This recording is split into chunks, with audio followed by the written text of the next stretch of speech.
నమస్కారం శుభదినం కార్యక్రమానికి స్వాగతం. ఈనాటి కార్యక్రమంలో భాగంగా మనతో పాటు ఉన్నారు విశ్వవిద్యాలయ అగ్రశ్రేణి తొలి మహిళ జ్యోతిష్య వాస్తుశాస్త్ర పట్టభద్ర పంచాంగకర్త జ్యోతిష్య మహోపాధ్యాయ జ్యోతిష్య శాస్త్రంలో PhD గోల్డ్ మెడలిస్ట్ కూడా అయినటువంటి డాక్టర్ ఈర్పుగంటి పద్మజారాణి గారు మనతో పాటు ఉన్నారు. మరి నేటి రాశి ఫలాల వివరాలు వారి మాటల్లోనే అడిగి తెలుసుకుందాం. నేటి పంచాంగం. అమ్మ, మరి నేటి పంచాంగం తెలియజేస్తారా? 16/12/2024 శ్రీ క్రోధీనామ సంవత్సర దక్షిణాయనం మార్గశిర మాసం కృష్ణపక్షం సోమవారం. సూర్యోదయం ఉదయం 6:30, సూర్యాస్తమయం సాయంత్రం 5:45, తిథి పాడ్యమి మధ్యాహ్నం 12:27, నక్షత్రం ఆరుద్ర రాత్రి తెల్లవారుజామున 1:13 వరకు, యోగాలు శుక్ల రాత్రి 11:23 వరకు, కరణము కౌలవ మధ్యాహ్నం 12:27, తైతిల రాత్రి 11:37, రాహుకాలం ఉదయం 8:02 నుంచి 9:26 వరకు, గుళిక కాలం మధ్యాహ్నం 1:35 నుంచి 2:58 వరకు, యమగండం ఉదయం 10:49 నుంచి 12:12 వరకు, అభిజిత్ ముహూర్తం ఉదయం 11:50 నుంచి 12:34 వరకు, దుర్ముహూర్తం మధ్యాహ్నం 12:34 నుంచి 1:19 వరకు, అలాగే మరల మధ్యాహ్నం 2:47 నుంచి 3:32 వరకు, అమృతకాలం మధ్యాహ్నం 3:41 నుంచి 5:13 వరకు, వర్జం ఉదయం 10:20 నుంచి 11:52 వరకు. ఇది నేటి పంచాంగం. నేటి రాశి ఫలాలు. మరి నేటి రాశి ఫలాల వివరాలు కూడా తెలియజేస్తారా? తప్పకుండా. మేషరాశి వారికి ఈ రోజున దూర ప్రాంతాలకి ప్రయాణాలకి అవకాశాలు అధికంగా లభ్యమవుతాయి. అలాగే తండ్రితోనూ తల్లితోనూ సంప్రదించి నూతన నిర్ణయాలు తీసుకుంటూ ముందుకు వెళ్ళడానికి చేసే ప్రయత్నాలు చాలా వరకు అనుకూలంగా ఉంటాయి. విద్యార్థులకు విద్యా సంబంధమైన విషయాలలో వ్యక్తుల సహకారం తోడ్పాటు లభిస్తుంది. అలాగే మంచి గురువులని ఎన్నుకోవడం, అలాగే వారి మార్గదర్శకత్వంలో ముందుకు వెళ్ళడానికి చేసే ప్రయత్నాలు చాలా వరకు అనుకూలంగా ఉంటాయి. పెద్దలను సంప్రదిస్తారు, నిర్ణయాలు తీసుకుంటారు. మేషరాశి.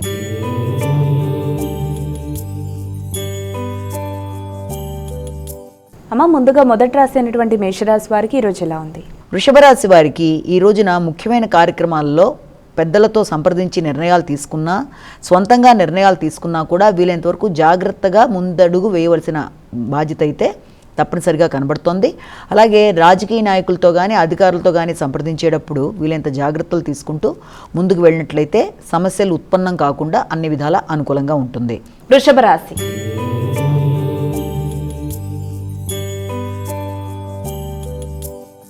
అమ్మ, తదుపరి రాశి అయినటువంటి వృషభ రాశి వారికి ఈరోజు ఎలా ఉంది? వీరు ఎటువంటి పరిహారాలు పాటించాలి? మిథున రాశి వారికి ఈ రోజున వాతావరణం చాలా వరకు ప్రశాంతంగా అనుకూలంగా ఉంటుంది.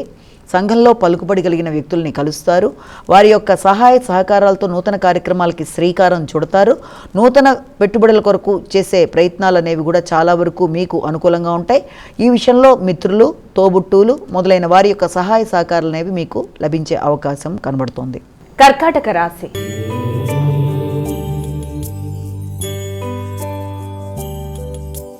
అమ్మ, తదుపరి రాశి అయినటువంటి కర్కాటక రాశి వారికి ఈరోజు ఎలా ఉంది? కర్కాటక రాశి వారు శత్రువుల మీద విజయం సాధిస్తారు. రోగనిరోధక శక్తి పెరుగుతుంది. ఆలోచనలు బాగుంటాయి. ఆరోగ్యకరమైన నిర్ణయాలు తీసుకుంటారు. అలాగే దాంతోపాటుగా నూతన ప్రయత్నాలు చాలా వరకు ఉపయోగకరంగా ముందుకు పెడతాయి. కొత్త అవకాశాలు, వృత్తిపరమైన నూతన అవకాశాలకి అవకాశాలు ఏర్పడే రోజుగా ఈ రోజును భావించవచ్చు. సింహరాశి.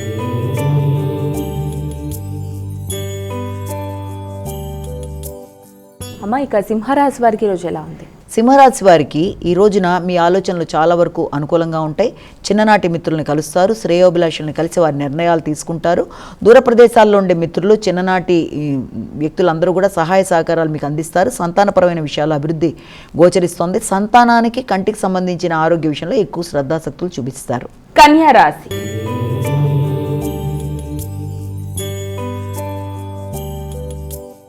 అమ్మ, తదుపరి రాసినటువంటి కన్యా రాశి వారికి ఈరోజు రాశి ఫలాలు ఏ విధంగా ఉన్నాయి? ఈ కన్యా రాశి వాళ్ళకి ఈ రోజున వాతావరణం, వృత్తికి సంబంధించిన విషయాలు మాత్రమే కాకుండా గృహ వాతావరణం చాలా వరకు అనుకూలంగా ప్రశాంతంగా ఉంటుంది. నూతన విషయాలు నేర్చుకుంటారు. ఆరోగ్య సంబంధమైన విషయాల్లో ఎక్కువ వ్యక్తిగత శ్రద్ధ తీసుకుంటారు. తల్లి యొక్క ఆరోగ్యం చాలా వరకు అనుకూలంగా ఉంటుంది. వ్యవసాయ సంబంధమైన విషయాల మీద ఆసక్తి అధికంగా చూపిస్తారు. తులారాశి.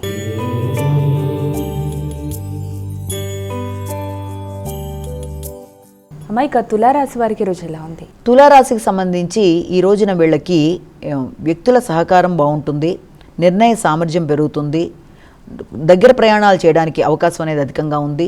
తోబుట్టువుల సహకారంతో నిర్ణయ సామర్థ్యాన్ని పెంచుకుంటూ నూతన ప్రదేశాలు సందర్శించడానికి ప్రణాళికలు ఏర్పరచుకోవడం అనేది ఒకటి అధికంగా ఉంటుంది. అలాగే మీకు పౌరుషం పెరుగుతుంది. నిర్ణయాలు బాగుంటాయి. ఈ విషయంలో సోదర సహకారంతో ముందడుగు వేస్తారు. ముఖ్యంగా రాజకీయ నాయకుల పలుకుబడితో ఆశించిన ఫలితాలు పొందుతూ వారి సహకారంతో ముందుకు వెళ్ళడానికి చేసే ప్రయత్నాలు చాలా వరకు అనుకూలంగా ఉంటాయి. వృశ్చిక రాశి.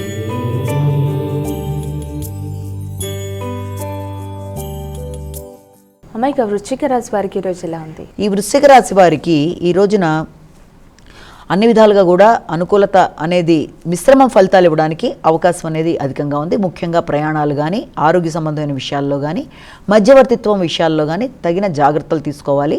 ముఖ్యమైన కాగితాలు జాగ్రత్తలు తీసుకుంటూ ముందుకెళ్ళాలి. అంటే ఏదైనా అగ్రిమెంట్స్ మొదలైనవి సంబంధించిన విషయాలలో సంతకాలు చేసేటప్పుడు వీలైనంత జాగ్రత్తగా వ్యవహరిస్తూ ముందుకు వెళ్ళవలసిన బాధ్యత ఉంది. అలాగే ఆరోగ్యపరమైన విషయాల్లో ఎక్కువ శ్రద్ధ చూపించాలి. ఆకస్మికంగా ఖర్చులు ఉన్నప్పటికీ దాన్ని చక్కగా ప్రణాళికతో మీరు ముందుకు చేసుకుంటూ పెడతారు కాబట్టి అది చాలా వరకు అనుకూలంగానే ఉంటుంది. ధనస్సు రాశి.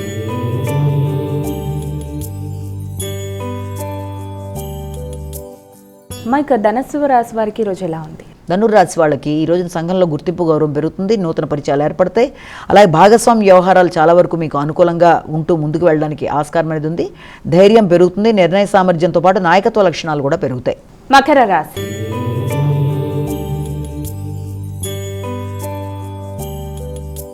అమ్మాయిక మకర రాశి వారికి ఈరోజు ఎలా ఉంది? మకర రాశి వాళ్ళకి కంటికి సంబంధించిన ఆరోగ్య విషయంలో ఎక్కువ శ్రద్ధ తీసుకోవాలి.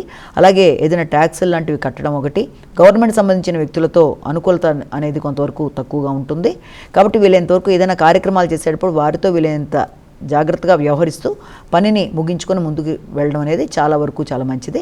అలాగే పలుకుబడి కలిగిన వ్యక్తులు, ఉన్నతాధికారులు, రాజకీయ నాయకులతో సంప్రదించి నిర్ణయాలు తీసుకున్నప్పుడు కూడా చాలా వరకు నిదానంగా వ్యవహరిస్తూ ముందుకు వెళ్ళినట్లయితే ఫలితాలు అనుకూలంగా ఉంటాయి. కుంభరాశి.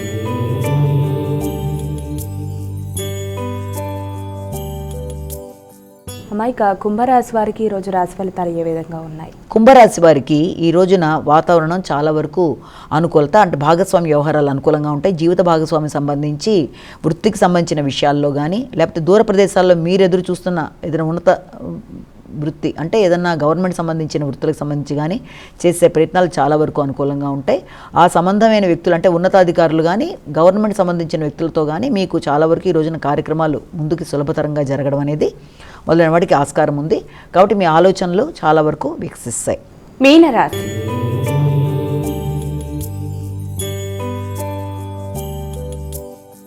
అమ్మాయిక చివరి రాశి అయినటువంటి మీనరాశి వారికి ఈరోజు ఎలా ఉంది? మీనరాశి వాళ్ళ విషయం తీసుకున్నట్లయితే మీనరాశి వాళ్ళకి ముఖ్యంగా వృత్తికి సంబంధించిన అభివృద్ధి, నూతన విషయాల్లో మీరు ఎక్కువ ఆలోచనలు చేసి మీకు తగిన విధంగా మీరు ముందుకు వెళ్ళడానికి చేసే కార్యక్రమాలు అనుకూలంగా ఉంటాయి. అలాగే వృత్తిలో పదోన్నతికి సంబంధించి కానీ, లేకపోతే వృత్తిలో నూతన బాధ్యతలు, కీలక నిర్ణయాలు తీసుకోవడానికి అనుకూలమైన సమయంగా కూడా ఒకటి భావించవచ్చు. అలాగే దీర్ఘకాలిక పెట్టుబడులు పెట్టిన విషయాల మీద ఈ రోజున చర్చలు జరగడం, గృహానికి సంబంధించి కానీ, వాహనానికి సంబంధించి కానీ ఏదైనా నూతన నిర్ణయం తీసుకొని దానికి సంబంధించిన పెట్టుబడుల విషయంలో మీరు ఉన్నతాధికారులను కలిసి ఏదైనా గవర్నమెంట్ సంబంధించిన వ్యక్తులను కలవడం, ఇలాంటి వాటన్నిటి కూడా ఆస్కారమైన రోజుగా భావించవచ్చు. మైక ద్వాదశ రాశుల వారందరూ కూడా పాటించడానికి వీలుగా ఉన్నటువంటి పరిహారం తెలియజేస్తారా? ద్వాదశ రాశుల వారికి కూడా ఈ రోజున పరిహారంలో మీ ఇష్టదైవాన్ని ప్రార్థించుకోవడంతో రోజు ఎలాగూ ప్రారంభిస్తారు కాబట్టి దాంతోపాటు ఇంకా అవకాశం ఉంటే తప్పనిసరిగా శివాలయ సందర్శన కానీ, అలాగే శివుడికి సంబంధించిన ఏదైనా మంచి శ్లోకాలు వినడం కానీ, లేకపోతే శివుడికి సంబంధించిన అష్టోత్తరాలు, శతనామాలతో పాటుగా శివుడికి సంబంధించిన విశ్వనాథాష్టకం ఇలాంటి వినడం చేయడం అనేది కూడా అవకాశం ఉన్నవాళ్ళు చేసుకున్నా లేకపోతే విన్నా మంచి ఫలితాలు ఇస్తాయని అనుకోవచ్చు. ఇప్పుడు మనం చెప్పుకున్న రాశి ఫలితాలన్నీ కేవలం వ్యక్తిని ఉద్దేశించి చెప్పినవి కావు కనుక ఇవి అందరికీ సంబంధించిన అంటే జనరలైజ్డ్గా చెప్పిన ఫలితాలు కనుక ఇవి తమ తమ వ్యక్తిగత జాతకంతో కలిపి చూసుకుంటూ ముందుకు వెళుతూ తగిన చిన్నపాటి పరిహారాలు చేసుకుంటూ ముందుకు వెళ్ళినట్లయితే అన్ని విధాల అనుకూలతలు అనేవి సిద్ధింపజరుగుతాయి. నేటి విశిష్టత. అమ్మాయిక నేటి విశిష్టతను తెలియజేస్తారా? ఈ రోజున మనం మొట్టమొదటి పాసురం గురించి మార్గాళి తింగళ్ అనే మొట్టమొదటి పాసురం అంటే తిరుప్పవైలో గోదాదేవి ఆమె రాసి పాడిన చక్కటి ఈ మార్గాళి తింగళ్ గురించి మనం తెలుసుకుందాం. అంటే అసలు ఈ పాసురంలో అంటే ధనుర్మాసం ప్రారంభంలో ఎలాగా అంటే ఒక చక్కటి మార్గశిర మాసంలో మంచి వెన్నెల రోజు ప్రారంభమైంది. అందరూ రండి అని చెలికత్తల్ని పిలుస్తూ అందరూ ఈ రోజున రండి, వచ్చి ఇంత చక్కటి మాసం ప్రారంభమైంది కదా, ఇంత వెన్నెల రోజులు వచ్చాయి కదా, ఈ రోజున నుంచి మనం 30 రోజుల పాటు ఈ వ్రతాన్ని ఆచరిద్దాం ఆచరించే విధానంలో ఎప్పుడు చేయాలి, ఎక్కడ చేయాలి, ఎవరు చెయ్యాలి, ఏమి చెయ్యాలి, ఏమి చేస్తే ఏ రకమైన ఫలితం లభిస్తుంది అన్న విషయాల గురించి ఆవిడ చక్కగా దాంట్లో ఆవిడ పాసురం రూపంలో ఇక్కడ మనకి చెప్పడం జరిగిందనమాట. అంటే అసలు ఎప్పుడు చేస్తారు? మార్గశిర మాసంలో చేస్తారు. ఆ మార్గశిర మాసంలో కూడా మంచి వెన్నెల రోజున, అంటే అనిపించిన రోజే మంచి రోజు, ఆ రోజున చక్కగా మార్గశిర మాసంలో మనం ఈ యొక్క ఇది మొదలు పెడదాము. అలాగే చక్కగా 30 రోజుల పాటు ఈ వ్రతాన్ని మనం ఆచరిద్దాము అన్నది ఆవిడ చెప్పదలుచుకున్న సందేశం అనమాట మొట్టమొదట. అలాగే ఎప్పుడు చేస్తున్నారు అన్నదానికి మనకి సమాధానం వచ్చింది. ఎక్కడ చేస్తారు? అది బడిలో, గుడిలో, దేవాలయంలో, మన మదిలో, ఎక్కడైనా సరే చక్కగా భగవంతుడికి సంబంధించి మనం చెయ్యాలి. దాంతోపాటుగా ఎవరు చెయ్యాలి? అందరూ చేయొచ్చు. ఎవరు చేస్తారంటే ఎవరికైతే మనసా వాచ కర్మేణ భగవంతుడిని పూర్తిగా నమ్మి భగవంతుడి మీద అభిమానంతో, అంటే భగవంతుడి యొక్క దాని కటాక్షంతోనే మనందరం ముందుకు వెళ్ళగలుగుతున్నాము, భగవంతుడే మనని నడిపిస్తున్న ఇది అన్న భావన కలిగిన వ్యక్తులు. అలాగే ఆత్మ యవ్వనం, అంటే మానసికంగా యవ్వనవంతులు, అంటే మానసికంగా ఆత్మపరంగా ఉండే వ్యక్తులందరూ కూడా భగవంతుణ్ణి ప్రార్థించడానికి అన్ని విధాలుగా కూడా ఉపయోగకరంగా దాన్ని మలుచుకోవచ్చు అన్నది చెప్పడం. అలాగే ఏం చేయాలి ఆ రోజున అంటే ఏం చేస్తారు?